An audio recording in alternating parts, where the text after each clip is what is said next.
Kuwaye kuna mata, moyo unanawa, toya kuna Jesu bonesi wedu, nekutenda toya, uchishago chedu, ora pawa kaneta, shakana kakuwayo, mukuna mata, tina komborerwa, ora pawa kaneta, shakana kakuwayo, nguwaye kuna mata, tenzi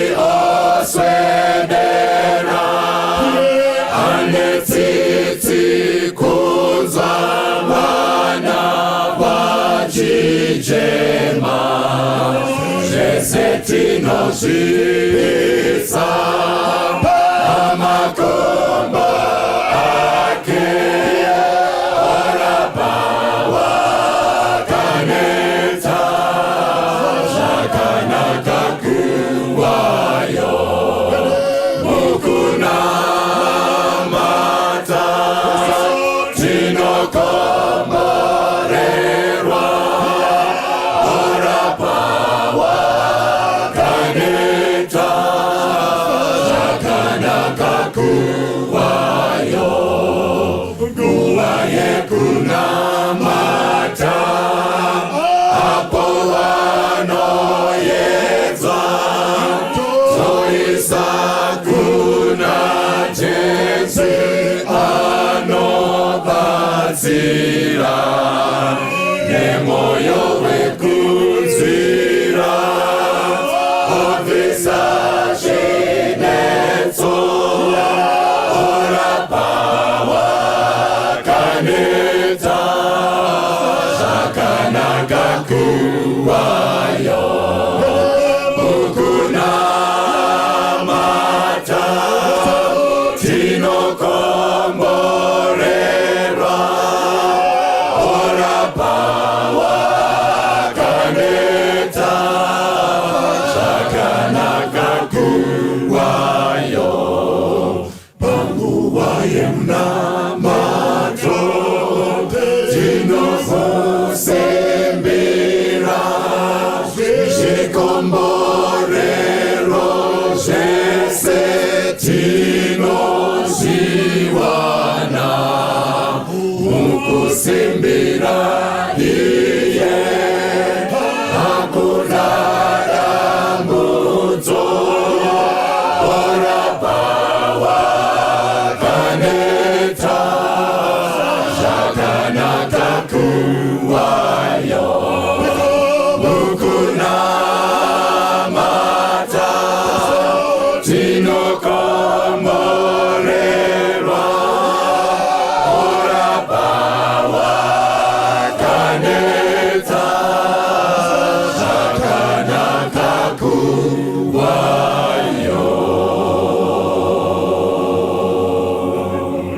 Uzimbu unoyera, unatitungamira, uripeso makristu, wateweri wa Jesu, waneti wanofara, zimu unodaita, watiwa dhambi uya, nitewere kumbusha, unyesu tesekuwa, unona kubatira, musatisieteka, tiri kufamba mlima, dambuto lino uya,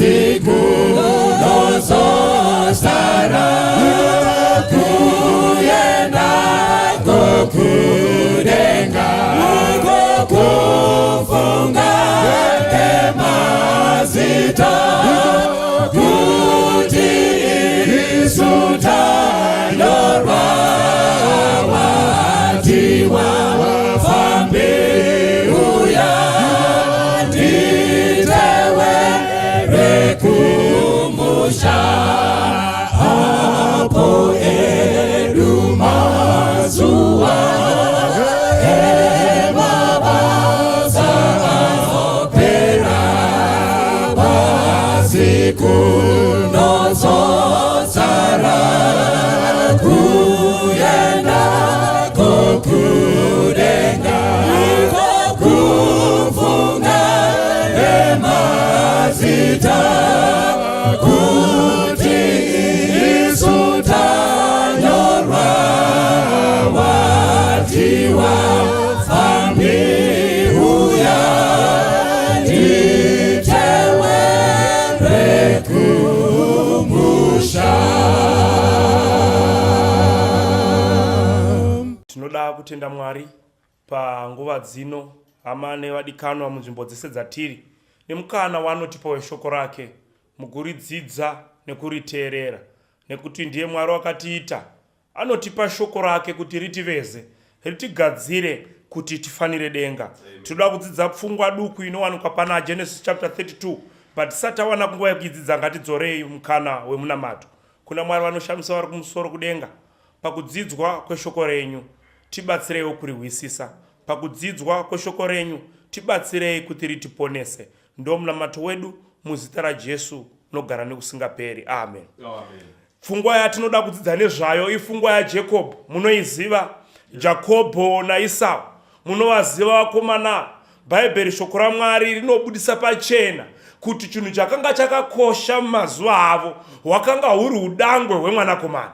Udangwe chakanga chiri chinhu chaibatisiswa mumazuva aya. But rangarirai kuti Jakobho anoita mutakitiki namai vake kudzamara atora udangwe nenzira yake. Inzwai vanhu vaMwari, zvinhu zvose zvatinotora nenzira dzisiri idzo zvazvitizorodzi kusvika parufu. Kana nyasha dzaMwari dzikasatiwana tinoramba tichingochema nezvinhu zvatinotora nenzira dzisiri idzo. Rangarirai zvaanoita onogadzira nyama. Munoiziva nyaya yacho. Baba vataura pachena kuti ndoda kukomborera iwe dangwe rangu Esau, but inda unonditsvagira yokudya yakapfava yakanaka. Kwai Jacob namai vanohwa nyaya iyoyo, ndo kunogadzirisa nyaya. But chinondigwadza inyaya futi yaEsau. Esau anoti achisvika, anosvika oita sekunge aisadya pamba ipapo. Anosvika achiita sekunge hapazi pamba pavo. Inzwai vanhu vaMwari, rimwe dzungu ratinoita rinotikosta zveupenyu hwose.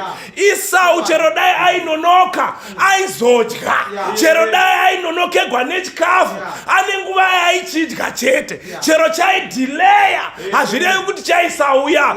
Delaying is not failing. Makristu mazhinji haagoni kumirira. Naye Esau wadiwa mira yatanga yapakugwa. Kunhuhwira hongu iri kunhuhwira, haina kutanga kunhuhwira nhasi, yagara inonhuhwira. Ko dambudziko robvepi? Mirira nguva inokwana. Saka ndo panobvira nyaya yavo. Jacob otiza hoinda kwana sekuru wake. Saka paanodzoka manje akuda kusangana naEsau. Rangarirai kuti paakaenda kwa sekuru ikoko akanotsotsewa nekuti akanga ari tsotsi. Saka zvinhu zvetsotsi zvatambotaura hazvisiyani newe. Unoramba uchichema nemutangiro wake. Kwai unotsotsewa ndo musi wakafunga kuti zviri nani kudzokera kwangu rikwedu. Saka toda kudzidza pfungwa inowanikwa pana verse 10. Genesis chapter 32 verse 10, 11 na 12. Verse 10. Yes. Handina kufanirwa nenyasha dzenyu dzose. Nokutendeka kwenyu kwose namakaichira muranda wenyu. Nokuti ndakayambuka Jorodhani netsvimbo yangu yoga. Zvino ndava mapoka maviri. Dondirwirai paruoko rwomukuru wangu, paruoko rwaEsau. Nokuti ndinomutya kuti uchauya akandiparadza namai pamwe chete navana. Verse 12. ndimi makati zviro kwazvo ndichakuitira zvakanaka ndichaitawo rudzi rwako sejecha regungwa risingagoni kuverengwa nokuwanda kwaro. Saka Bhaibheri shoko raMwari rinototaura pachena kuti mukomana aiziva nyaya dzake. Zviri nani kana uchiri kurangarira. Pane maKristu asingacharangariri, vanoti nyaya dzavo kana dzakaitika vanoda kupomera vamwe asi varivo vakatanga. Pane vanhu vasingabvumi nyaya dzavo, but uyu mukomana unoziva hake kuti my history is not well. I started this journey on a crooked way. Ndakatanga zvisakarurama. Saka anoti kuti ndihwire nyaya yangu ndinofanirwa kudzokera kumirayiro nezvipupuriro. Ndinofanirwa kudzoka panguva yekunamata. Saka anouyawo zvidurura pamberi paMwari. Handina kufanira nyasha dzenyu. Vakakomborerwa maKristu vanoziva kuti they are not worthy. Havana kufanira. Vanogona kubatsirika pachinzvimbo chaMwari. Vanhu ivavo vanoinda kuna Mwari nekuperera, with their feebleness, nekupera kwavo nekushaya kwavo kusimba. Jacob anonowira oti Mwari handina kufanira imi. Rangarirai zvamakandiitira. Makandipinza paJorodhani ndakabata tsvimbo yoga, hapana changa ndinacho. Saka aingoziva kuti I've got only this stuff. Kana ndikasangana neshupa ndoya ndichagwisa nayo. But pandodzoka ndava nepfuma nezvinhu zvizhinji. Inzwai vanhu vaMwari, tina Mwari ari provider muupenyu hwedu. Zvinogona kuita zveza kugwadza mazivano, zvogona kuita unge zviri kukuremera, zvogona kuita unge seunge wakundikana. Rangarira kuti wakanga uine tsvimbo iwe. maKristu mazhinji havagoni kutarira paive ane sutu 1. Vanoona kunge varasikirwa nebasa iye achiri kutombogara mutauni. Havagoni kuona kuti zviri nani ndichimo, ndingadai ndakatodzokera kumusha, pamwe ndingadai ndakafa. Vakakomborerwa maKristu anoona kuti ndaive ndiine svimbo, iye zvino ndava nemai nemakwai. Vakakomborerwa maKristu vanorangarira maregs avakanga vari, marara avaive vari, vobvuma pachena kuti ndakarwadziwa Jehovha, makandiburisa matope, mukandimisa padombo. They understand the strength in the Lord of lifting men from the dungeon of the faces of sin. Mwari osumudza munhu omugadzika pari nani. Vakakomborerwa maKristu vanoona kuti patiri pari nani. Maive nesvimbo mainini pemwe isingagari mozvizivai, muchidedzerwa pamuchikoro nezita risiriro. Imi maiziva zita renyu imi, maizviziva waione nickname yaigwadza, but Mwari wakakukomborera. Wani mapukamiri kwaye zvakaya zvino anobva achema akati kwai dondigwirai paruoko gwaisa. Ndinomuhla murume uyu, itirai mai nevana. Zoita sekunge idzo dzisingadi kunyanyopinda. Varipo vanoda kuvandira kuseri. Kana achitsvaga zvikomborero kuna Mwari, anoti Mwari tarirai chechi yenyu. Iye ari arida kurema muraini. Anoti Mwari tarirai vhangeri renyu. Vaparidzi vanoda pekugara. Ari anoda kuvhaira vanhu kumusha. Mwari unoverenga itsvo nemoyo. Unotiziva zviri nani kudarika kunyengera kwedu. Varipo maKristu akadaro. Ukamona achikumbira unofunga kuti the intention is right. Kwai ngorangaraiwo vana. Inini hangu andoita kunge ndisina basa, but rangarirai vana nanamai. Ini handina basa mutanyotara nezvangu, asi vana namai yeti tinoziva nyaya yedu. Inzwai maKristu aMwari, tine Mwari anongotichengeta zvakadaro. Hapana zvakanaka zvatinoita pamberi paMwari isu. We have got the Lord that loves us anyhow. Hapana chakanaka chataita pamberi paMwari, asi unongotida. But dzinondigwadza murume uyu anobva ati kwaya, ndimi Mwari zviro kwazvo, ndichakuitirai zvakanaka, ndichaita ndimakandipromisa. Kwai ndimi promise, makandipromisa Mwari kuti kwai muchandiita sejecha regungwa. Imi ndimi Mwari makandipromisa. Takuda kubribe Mwari kuti Mwari kuda kumukona. We cannot con God. Kuti kwai nekuti makandipromisa saka ndichengeterei kuti makandipromisa. Mwari wedu agara ari kutongo kungotichengeta zvakadaro. Varipo vanouya kuna Mwari nekuvandira so, vanoda kuuya kuna Mwari vakavanda kuseri kwezvisiri izvo, but Mwari wedu anotirwisisa. Inzwai maKristu aMwari, Jesu kana akatarira mutadzi, anoona mutadzi ari munhu anofanirwa kuponeseka. Verse 13 inobva yabudisa achikwaitarira ichipo chandiri kuuya nacho pamberi penyu. Mwari wedu, we cannot bribe God. Ukaverenga Bhaibheri zvakanaka, mapisarema achinyora anototi zvose zviri mumakomo nenzombe ndezvangu. He wants everything. We cannot bribe God. Kana tinda kuna Mwari, ngatindene kuperera muzvishoma zvatinazvo. Ngatizive kuti Mwari ane zvizhinji. We've got the Lord, we have everything in abundance. Haana chaanoshaiwa. Saka kana tinda pachigaro chemusha, we've got nothing chatinowana chinga bribe Mwari. Chinogona kuitika kuenda kuna Jesu sezvatiri. Ndo saka muimbi wekwedu achiti, just a closer walk with thee. Take me, Lord, just as I am. I come to you without any plea. Tinoenda kuna Mwari tisina chatinacho, anotibatsira takadaro. Hatigoni kumunyenga nezvatinoita, hatigoni kumunyengerera nemabasa edu. Kana akatarira chinogona kutiponesa, kutiona akatarira through the blood of Jesus. Saka tina Mwari anotida vanhu vaMwari. Kana akatarira mutadzi, anotarira mukana wekuponeseka. Kana akatarira mutadzi, anoona Jacob achifanirwa kuponeseka. Rangariraika kuti mukomana atiri kutaura nezvake Jacob achibva kumba kwamai vake akabva akangwara ajuta mukoma wake. Saka paari kubva kumba ari kubva akangwara achiziva kuti naEsau havaunani, achiziva kuti patinosangana naEsau hapameruswa. Saka ari kutiza, paari kutiza achienda kwaLabhani, ari kutiza achifunga kuti zvavharana, hatichafi takaonana zvakare. But Mwari wakamuchengeta kwaLabhani nekutsotsewa nezvose zvakaitika. Mwari akameka shuwa kuti Jacob anorarama. Rega ndikuudze munhu Mwari, hapana chivi chakaitwa pasi pezuva chisina kubvumiwa chichaenda. No sin will go unpunished. Zvivi zvose zvakaitiwa panyika zvisina kubvumiwa, munhu achazvireverera pamberi paMwari. Thank God Jacob haana kufira kwaLabhani. Zuva iri anofunga kudzoka, anotodzoka ikoko achidzingirigwa naLabhani. Achibva kwaLabhani achidzoka, achiuya kuzosangana nemukoma wake. Handizivi munamato wake mukati menzira kuti wakanga uri wei, but zvandinofunga wakanga achinamata kuti Mwari nditenderei kusangana nemukoma wangu. But dambudziko rinoitika ari mukati menzira, anotumira vanhu kuna Esau. Ndo panoita dambudziko. Vanhu vaanotuma vachidzoka vanoti Esau wati haadi kuti iwe usvike, anoda kuti musangane. Asi paari kuuya, ari kuuya nemasoja akawanda. Ndo pakafira Jacob.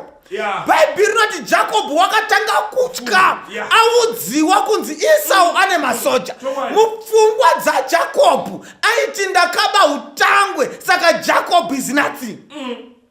Aifunga kuti pandakatora udangwe Jacob akabva abhaja akapera. Vanhu vakawanda pavakatsotsa kumusha, vakatiza vakauya mutauni, vakafunga kuti kumusha kwakasara kukafa. Rega ndikuudze munhu waMwari, Mwari unochengeta vanhu vake, Mwari unoropafadza vanhu vake. Varipo vamwe vatakajuta tichifunga kuti tamubira wabroka pabusiness, but iko zvino wakaita sokuti wamublessa. Mwari akaimprove kubva pachitakshop chawakaba, iko zvino ave nemasupermarket. NdiMwari anoropafadza vanhu. Jacob wakafunga kuti ndakanyudza Esau. Little did he know kuti Mwari wakablessa Esau.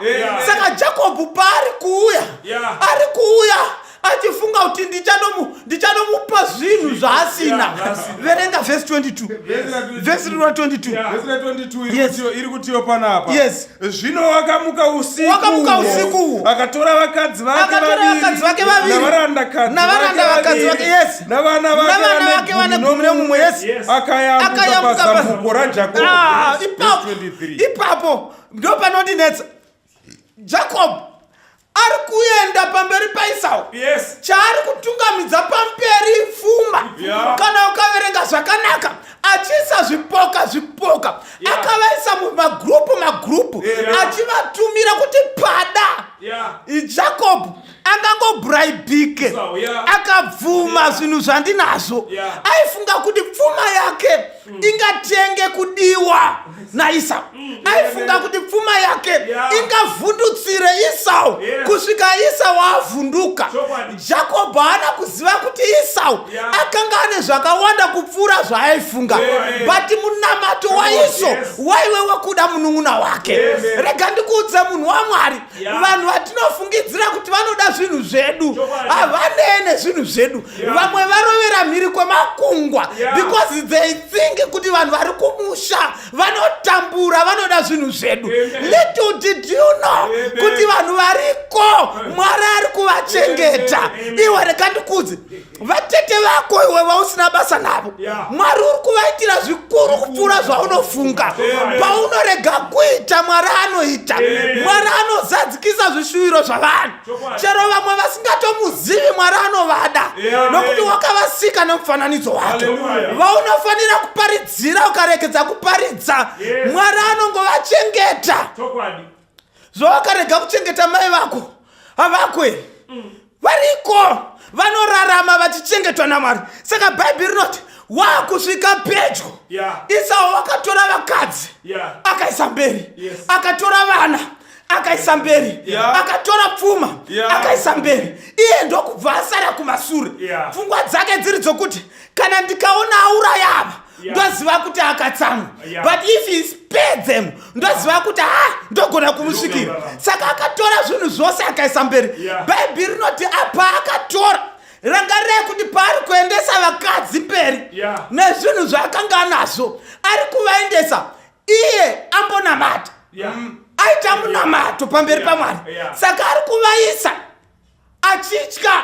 Paari kuisa zvinhu mberi wakamirira mhinduro yaMwari, but ari kuisa mberi achiti rega ndione zvichaitika. Ari kudhauta kupindira kwaMwari. Chiri kuita kuti adhaute, it is because achine kaguilty conscience mukati make. Varipo vanhu vari mukati memamarriages but vari kurarama vane guilty conscience yevanhu vavakasiya vamitisa vakatisa. Ari mukati memba ane chimwana chaasina kumbotaura chiri kumutambudza each and every day. Kana akagara mukati memba hana inorova akanzwa zita remwana iyeye richitauka nokuti asati amuta. Guilty conscience iri kumukuvadza. Jacob chiri kumukuvadza kapfungwa keutsotsi kaakasiya aita. Even after some years akakaita ari mukomana iko zvino ave nevakadzi nevana, but still zvichimo mubrain. Every sin isina kubvumiwa pamberi paMwari inokutambudza kusvikira mukufa. Chivi chose chawakaita chisina kutenderwa. Akaita severse 23. Yes. akavatora akavayambusa parukova akayambusawo zvaakanga anazvo. Verse 24. Yes. Asi Jakobho wakasara ari woga. Mumwe murume akaita mutsimba naye kusvikira utunga hwatsuka. Bhaibheri rinoti akatora zvose zvakanga anazvo akaisa mberi ndokubva asara ari woga. Paakasara ari woga, Mwari ndo paakabva auya akati chiregedza ndiende ndinopa munhu munhu waMwari nemhaka yekuti ave oga. Paakanga achine vakadzi nezvinhu, Mwari haana kusvika pari.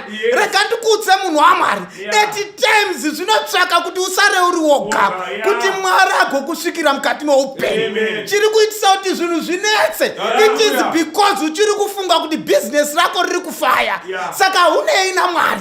Chiri kuita kuti zvinetse, uri kufunga kuti ndichine murume, saka unofunga kuti prayer band ndiye chirikadzi. Saka kana wakatarisa unoenda kuprayer band unoti vane nhamo. Ndo saka pauchasara woga, Mwari ndo paachakusvikira. Jacob paakasara ari 1, Bhaibheri rinoti umwe murume wakabva amusvikira ari woga. Ndobva aita sei? Murume uya akaita mutsimba naye kusvikira utunga huchisvika. Akaita mutsimba akagwa naye kusvikira kunze kwakuedza.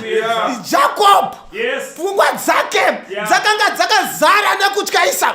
Saka chinhu chose chaimuguma aifunga kuti Esau wauya kuzogwanera. Apa ari kugwana ngirozi yeti anamata kuti Mwari apindure. Chiri kumugwisa nengirozi kufunga kuti ndiEsau. Rega ndikuudze munhu waMwari, zviripo zvatakanamatira mukati meupenyu. Mwari mhinduro yacho anayo, but dambudziko redu tine tuvi zvimwe zviri matiri zvinoita kuti Mwari ivhiri paanoda kuti blessa tinoita mutsimba nazvo. Mwari paanoda kuti komborera pane zvatakanamatira tinogwa nazvo. Jacob akaita mutsimba kusvikira kunze koedza. Ndobva aita sei? Verse 25. Verse 25. Zvino wakati achiona kuti haagoni kumukunda, akamubata paudyu, akainingura nemitsimba naye. Udyu ikatyoka. Jacob wakuona simba ranga asina kwekutanga nokuti akanga ari geared for war. Yeti ngirozi iri kuuya kuzomuropafadza kuti ipindure munamato waakanga anamata. Teerera unzwe munhu waMwari, munamato yedu yatinonamata pamberi paMwari, Mwari anoinzwa uye Mwari anoda kuipindura.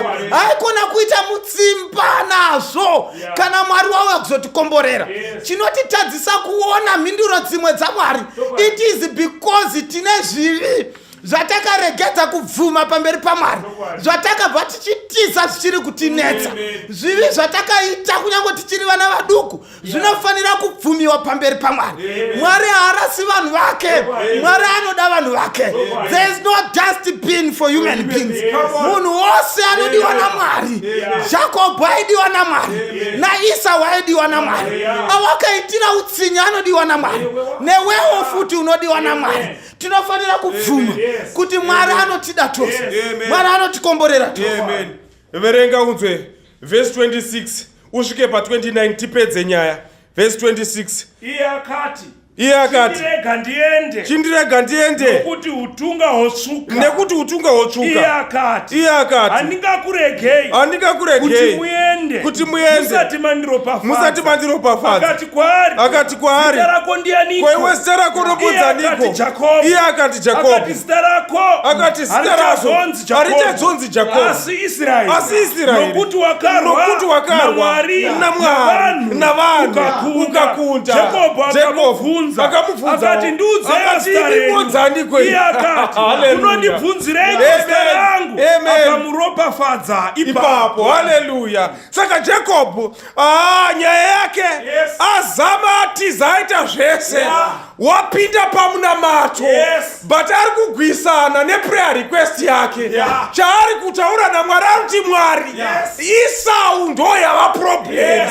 Ndakabudirira kwese, kuna Labhani ndakabudirira, pabirthright ndakabudirira, ndakamurova nesupu ndikabudirira, pamombe dzaLabhani ndakatora. Iye zvino nditori murodi Mwari, but my last challenge, haleluya, ndiEsau Mwari. Chitibatsirai. Mwari ndokuuya kuzomupindura, but instead yekuti amire aterere Mwari, busy kugwisana nemutumwa. Pane maKristu akanditarisa vari busy kugwisana nemakomborero avo, vakanamata kuna Mwari.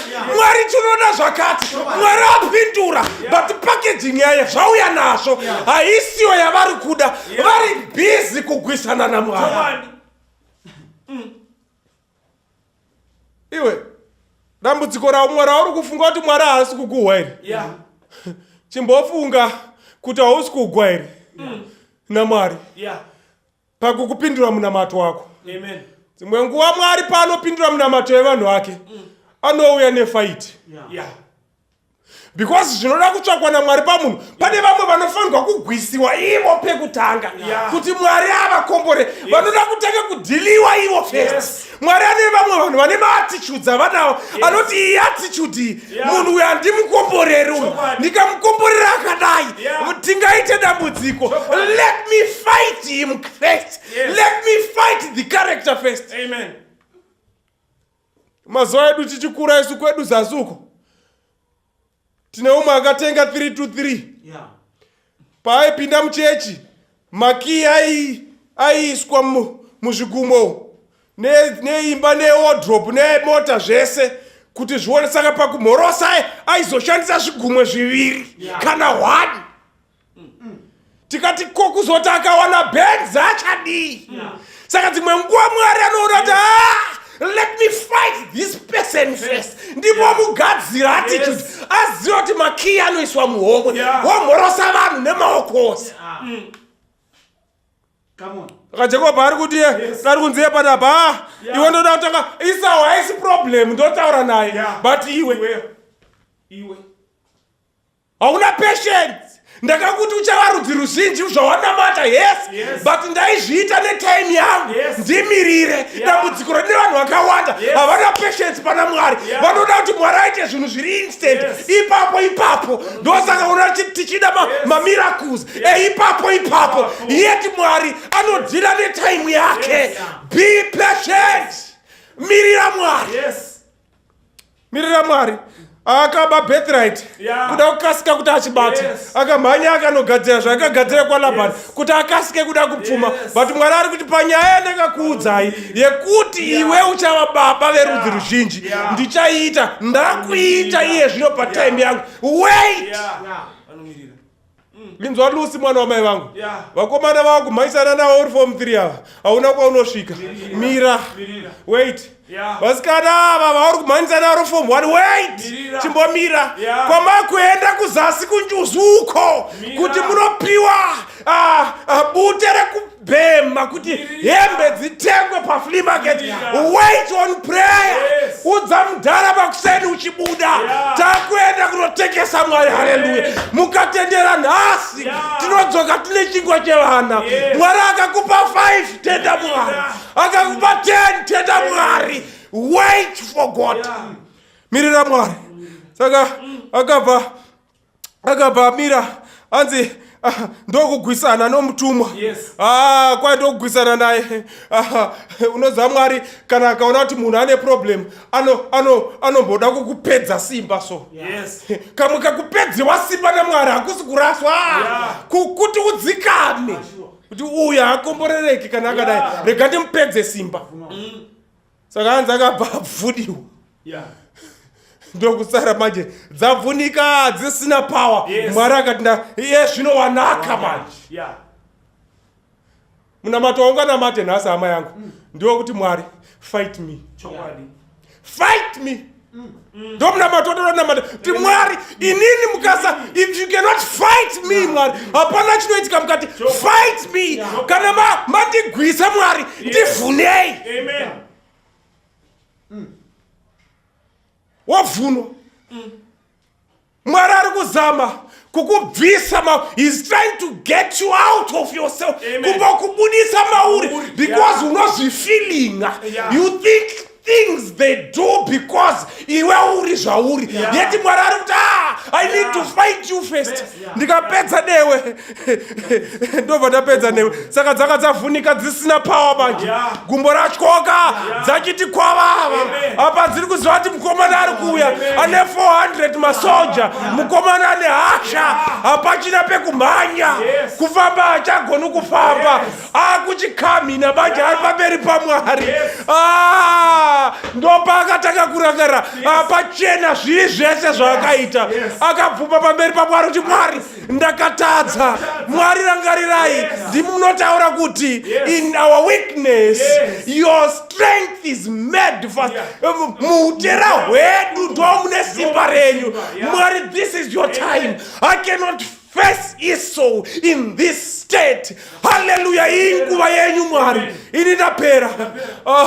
Mudhara akabva zveshuwa kana mapera ndo mune simba. Inzwa hama mudikanwi usacheme kana uri shirikadzi. Mukupera kwesimba ndo pane simba raMwari. It is in our weakness where the strength of God is seen.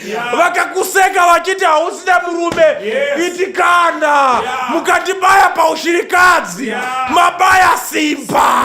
Vakakuseka vachiti hauna mari, mukatibaya pakutambura, mabaya simba. Vakakuseka vachiti wapera iwe, itakana mukupera kwangu simba ndo parinouya. Usachema hama mdikano kana zvichita zvinge zvapera. It is in our weakness patinopiwa simba naMwari. Wakamitiswa Yesu. Vari kuseka wakamitiswa hausiri chinhu. Pavanokubaya vachinyongonya pakumitiswa vari kupresa simba. Nambata kuna Mwari kuti it is in my weakness. Mwari never weak. It is your turn now.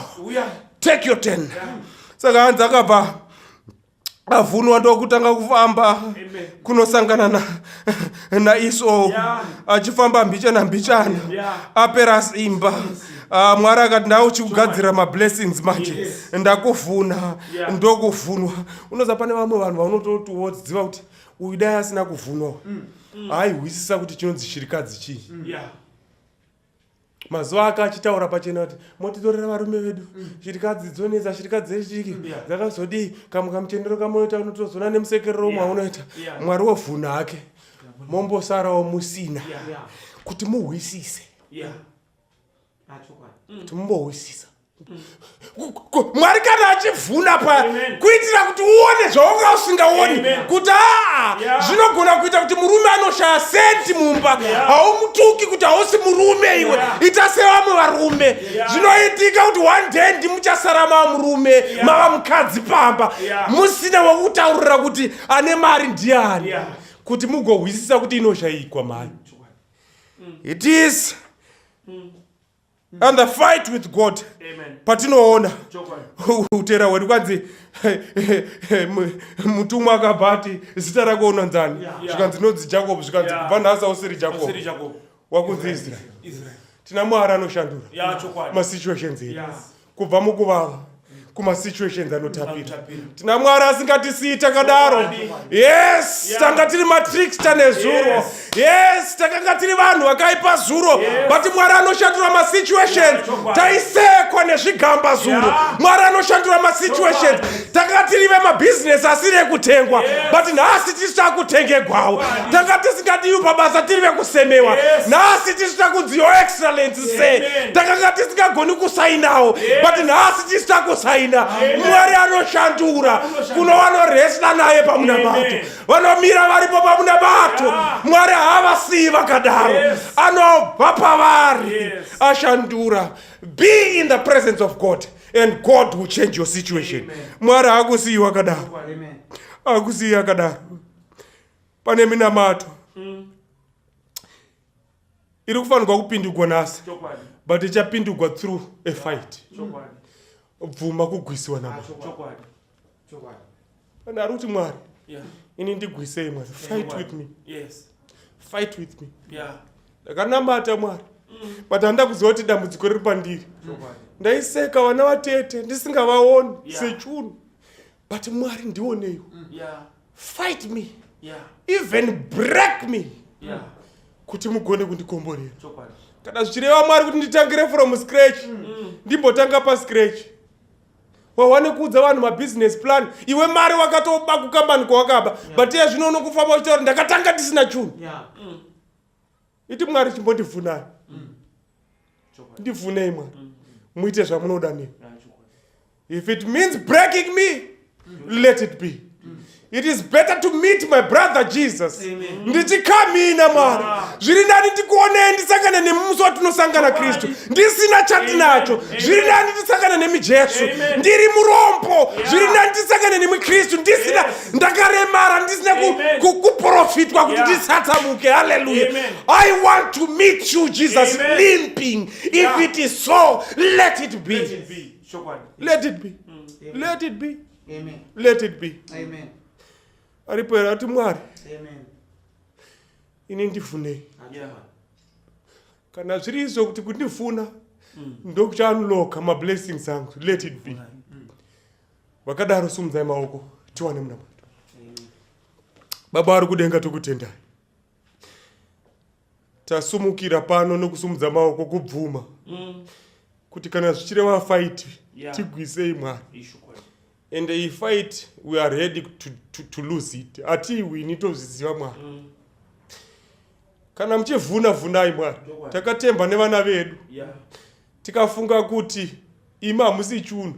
Tikatemba nema savings edu tikafunga kuti hatisi chunhu. Tikatemba nema kampani atosenzera tikafunga kuti hatisi chunhu. Tikatemba nenyika dzatava dzine maeconomy ari stable tikafunga kuti Mwari hamusi chunhu. Mwari kana zvichireva kuti mutivhune vhunai kuti tigogona kusangana naIsau tinemi. Nekuti tikasangana nemuvengi musipo tine zvinhu zvatinazvo tinoparara. Tikasangana naSatani tine mari yatinayo tinopedzwa nemadzimai. Tikasangana nemuvengi tine zvatinazvo ezvimwari hatimiri. But kana tikavhunwa nemi, we are going to meet whatever challenge that we face in life. Imuripo. We are ready Mwari kuti mutigwise pafungwa dzatinadzo kuti tigonaka. Muzita raJesu tonamata. Amen. Soko rakanaka kunesu vafambi apo tinoenda pasipo asi muponesi achazouyaje kutonga umambo wakewo ariku kukasika Jesuje arikudzoka nevafambi vake vachazotorwa apo Jesu ouya. Makuwa ekare apo vanorara vafambi vakafa na Kristu vachazarurwazve vanhu vanomuka vachapona pamwe naJesu ari kuuya nekukasika Jesuzve ari kudzoka nevafambi vake vachazotora apo Jesu ouya. Tichasangana kumusha wekudenga tichaimba nekuponeswa vaponesi vovachabva pasi rese vanamate mambo wedenga ari kuuya nekukasika Jesuzve ari kudzoka nevafambi vake vachazotorwa apo Jesu ouya. Haleluya, ameni, haleluya, nekudawira tichasvika namatasimbira kufaradakara topfeka mbiri yekudenga ari kuuya nekukasika Jesuzve ari kudzoka nevafambi vake vachazotorwa apo Jesu ouya. Haleluya, ameni, haleluya, nekudawira tichasvika namatasimbira kufaradakara topfeka mbiri yekudenga ari kuuya nekukasika Jesuje ari kudzoka nevafambi vake vachazotora apo Jesu ouya.